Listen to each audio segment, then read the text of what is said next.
ఇప్పుడు చూసుకుంటే పవన్ కళ్యాణ్ గారికి ప్రాణగండం ఉంది అని చెప్పేసి సోషల్ మీడియాలో రకరకాల న్యూస్ అనేది వినిపిస్తుంది. మరి మీ నాలెడ్జ్ ప్రకారం నిజంగా పవన్ కళ్యాణ్ గారికి ప్రాణగండం ఉందంటారా? సోషల్ మీడియాని నేను నమ్మను.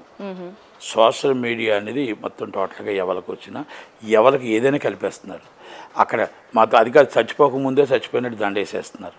కనుక సోషల్ మీడియా వచ్చినవన్నీ నిజాలు కావు. ఒకటి థ్రెట్ ఉన్నది మాట వాస్తవం. ఎందుకంటే 10 మందికి మంచి చేసేటప్పుడు థ్రెట్ ఉంటుంది.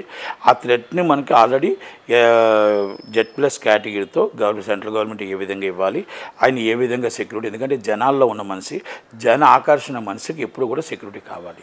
కనుక దాంట్లో మనం కంపల్సరీ ఆ మనిషిని మనం కాపాడుకోవడానికి కొన్ని కోట్ల మందికి జనాల్లో ఉండే వ్యక్తికి కంపల్సరీ సెక్యూరిటీ ఇవ్వాల్సిన బాధ్యత ఉంటుంది. ఈ సెంట్రల్ గవర్నమెంట్ ఆటోమేటిక్గా సెక్యూరిటీ ఎలా పెంచాలి ఏంటనేది రెగ్యులర్ ఫార్మేట్లో చూసుకుంటారు. చంద్రబాబు నాయుడు గారిని అవ్వచ్చు, లోకేష్ గారిని అవ్వచ్చు, Z+ కేటగిరీ చూసుకుంటారు. ఎందుకంటే ప్రజల్లో ఇక్కడ జీర్ణించుకోలేని పరిస్థితులు ఉన్నారు. వాళ్ళు చేస్తున్న తప్పులు తీస్తున్నారు వైసీపీలో ఉన్న వాళ్ళు, వైసీపీ ముసుగులో ఉన్న రౌడీలు, వైసీపీ ముసుగులో ఉన్న రౌడీలు ఉంటారు కొంతమంది. ఆ రౌడీలు ఎలాంటివన్నీ పన్నాపులు పన్నుతూ ఉంటారు. కాబట్టి ప్రతిదీ కూడా మీకు మొత్తం టోటల్గా గంధపు చెక్క స్మగ్లర్స్ని పవన్ కళ్యాణ్ గారు మొత్తం టోటల్గా ఏనుగు దంతాలు ఎవరు ఎత్తుకుపోయారు, మొత్తం పంచాయతీలు ఎవరు దోచుకున్నారు, ఇవన్నీ తీస్తున్నప్పుడు ఆటోమేటిక్గా మనిషికి థ్రెడ్ ఉంటుంది. ఆ థ్రెట్ ఉన్నప్పుడు కంపల్సరీ అది చేసుకోవచ్చు. అంతేగాని ప్రాణగండం ఉంది అనేది ఈ జ్యోతిష్యాలు, వేణుస్వామి లాంటి జ్యోతిష్యాలు ఇలాంటివి ఎవరు నమ్మరు, నమ్మబోము కూడా. అది కనుక ఆరోగ్య ప్రకారం 100 సంవత్సరాలు చక్కగా బతుకుతారు. ఆయన 100 సంవత్సరాలు ఉంటూ ఈరోజు రాష్ట్రానికి కాబోయే సీఎం ఎప్పుడైనా అవుతాడు. ఆయన అవుతాడు కంపల్సరీ. ఆయనకు ఆ జాతకంలో ఉంది.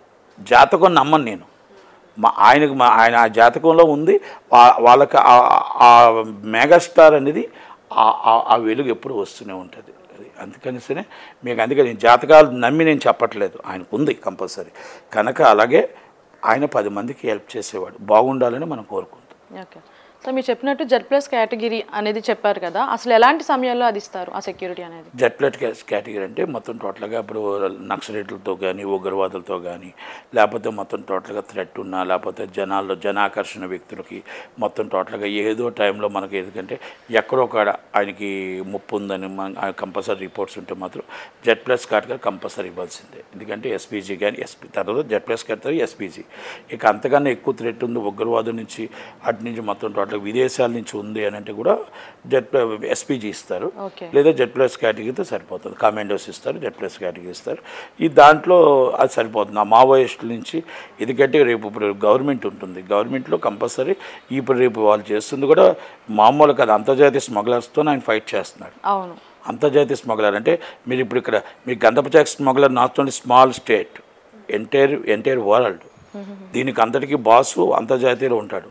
దానికి మొత్తం టోటల్గా కొన్ని వేల లక్షల కోట్లు ఇప్పుడు పవన్ కళ్యాణ్ గారు గట్టిగా టైట్ చేస్తే నష్టాలు వస్తాయి, వాళ్ళ లాభాలు పోతాయి. కనుక దాని మీద థ్రెట్ ఉంటుంది. కనుక పంచాయతీలు 13,000 పంచాయతీలు కొన్ని వేల కోట్లు దోచుకున్నారు. వాళ్ళందరినీ లేపుతూ ఉంటే వాళ్ళందరివి మొత్తం తీస్తుంటే కుర్చీలు కదిలిపోతూ ఉంటాయి. కొంతమంది IAS కుర్చీలు కదిలిపోతుంటాయి, సీనియర్ IASలు. కొంతమంది మొత్తం టోటల్గా ఎమ్మెల్యేలు, ఎంపీలు, మినిస్టర్లు, చీఫ్ మినిస్టర్, మాజీ చీఫ్ మినిస్టర్ కుర్చీ కదిలిపోద్ది. మాజీ చీఫ్ మినిస్టర్ ఎలాంటి వాడో మనకు బాబాయ్ లాంటి వాడు ఏమయ్యాడో తెలుసు, వైఎస్ వివేకానంద రెడ్డి గారు. కనుక జాగ్రత్త పడవలసిన బాధ్యత ఉంటుంది. ఇంటెలిజెన్స్ రిపోర్ట్ ప్రకారం మనం ఆయనకి సెక్యూరిటీ కల్పించాల్సిన బాధ్యత సెంట్రల్ గవర్నమెంట్ మీద ఉంటుంది. Yeah sir, thank you so much sir.